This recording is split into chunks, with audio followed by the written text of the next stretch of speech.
Dear viewers, good evening.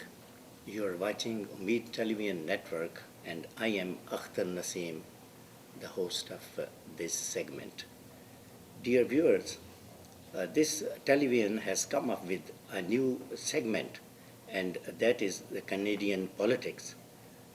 In this program, you would watch the interviews of the Canadian politicians recorded in our studios. Right now, I have a pleasure to have Mr. Justin Trudeau, the former member parliament from the Papineau riding, and once again he's running for the same riding. And he comes from a very political background. He's a popular personality of the Canadians.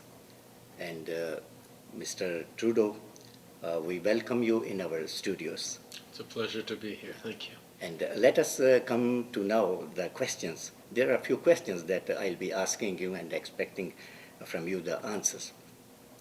The first question is that, and which to me it's a very important question, that how do you feel this evening in the wake of the upcoming federal elections, and you too are running for the Papineau riding? Well, I've been very lucky to have had the honor of representing the citizens of Papineau for the past 2.5 years or so. And it is with great humility that I put myself forward again to try and continue to represent them well. I'm feeling quietly confident and optimistic, because I know how hard I have worked for the residents of my riding, and how hard I'm going to continue to work for them, and the feedback I get from the people that I have the chance to serve is that they've been pleased with how I've worked for them. And now I would ask that what was the margin of votes that made you successful in your last? In the election, last election, which was in October of 2008, I won by a little less than 1,200 votes. It was about 17,000 votes for my opponent of the Bloc Québécois, and I got a little over 18,000 votes. So it was a very, very close race between the two of us, and it looks like it's going to be a close race once again. And Mr. Trudeau, do you hope to get more votes than you got last time? Yes, I certainly do. I think it's reasonable that the people who chose to vote for me last time, I think by and large will be pleased with what I did and vote for me again. And I think a number of people who might not have voted for me last time have been convinced by the hard work I've done in the riding and by the things that I do to represent them well to vote for me. So I'm expecting that the work I've done will result in a few more people choosing to vote for me. So far, how many contestants are there in your riding? We have a full slate of candidates against me, even though the election will really be decided between either myself for the Liberal Party and the Bloc Québécois. The two parties have been exchanging over the past few years the votes. So we sit at around the 17,000, 18,000 vote range. The next parties, the Conservative Party, never gets over 4,000 or 5,000 votes. The NDP Party, who have a candidate as well, never get over 4,000 or 5,000 votes. And the Green Party, which is there, only picks up a few thousand votes as well. So really it's very much a two-way contest. And what do you think that, have you got enough time to run this campaign for the election? Well, let me tell you honestly, if I was just starting right now to try and win over the hearts and minds of the people of Papineau, I'd find that extremely difficult, and I would tell you that no, I wouldn't have enough time. But this election campaign, like the last election campaign, in 2008 when I won because I was able to work for a year and a half before the campaign as candidate to earn the trust of people. And since I got elected, I have continued my work on the ground, trying to connect with people and, working as if I was campaigning to try and serve people. So anyone who's starting to convince people to vote for them right now, it's probably already too late, because this has been a 2-year, even a 4-year job for me. While being in opposition, did you get enough of the development funds for your people? Well, it really depends on how you look at it. I'm very proud to say that since I've been the representative for Papineau, the government has been investing much more in the riding than it did before under the Bloc Québécois. But at the same time, it's not a riding that gets a lot of attention paid to it by the Conservative government, because because they're not very strongly represented in Montreal, and the Conservatives have by and large been ignoring Montreal, except around election times when they're trying to convince people that they care about it. So for me, I would very much like to see more investments, not just specifically in Papineau, but in the kinds of issues that people in Papineau have. Concerns about low-income housing, concerns about finding jobs, good schools for their kids, concerns about caring for elderly parents. These kinds of issues are the things that a federal government should be stepping up in, and to my mind, the Conservative government has not been doing. And why the Liberals couldn't come up in the last election? Well, I think in the last election, one of the concerns and one of the issues was that we had an ambitious plan around the environment that the Conservative government was able to attack quite soundly, and we struggled in the last election.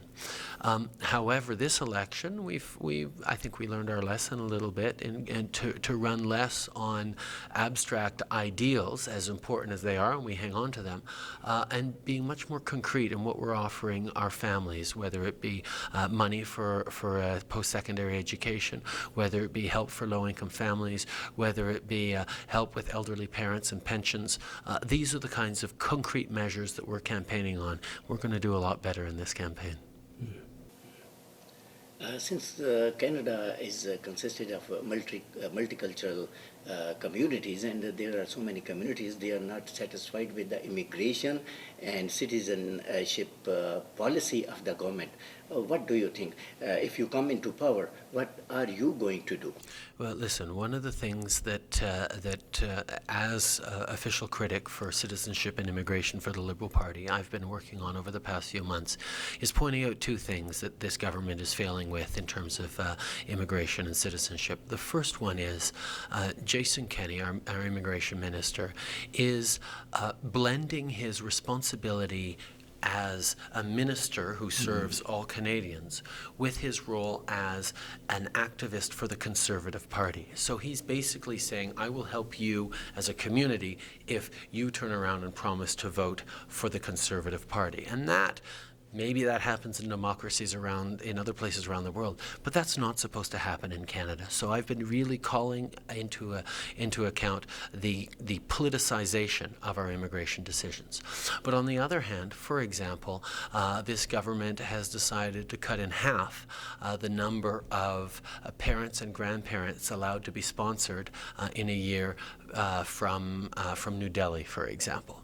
So where there is already about a 7 to 9 year waiting time for someone who comes from India to sponsor their parents to come over. Now it's going to go up to 14, 15 years. And for us, that's absolutely unacceptable, which is why the Liberal government has committed, the Liberal Party is committed in government to restoring the balance to the proportion of workers versus family members, to make sure that immigration is about nation building, not just about bringing over economic units. Okay. And health policy is also being criticized by the majority of the people. What are the major problems in the policy? Well, I mean, the healthcare system is a bit particular in that the federal government provides the money for healthcare, but it's the provincial governments who actually decide how that money is going to be spent. And we have to be very careful as federal politicians not to start telling the provinces, where and how to spend their money. But, for example, in just 2.5 years, in 2014, we're renegotiating the federal-provincial health accords.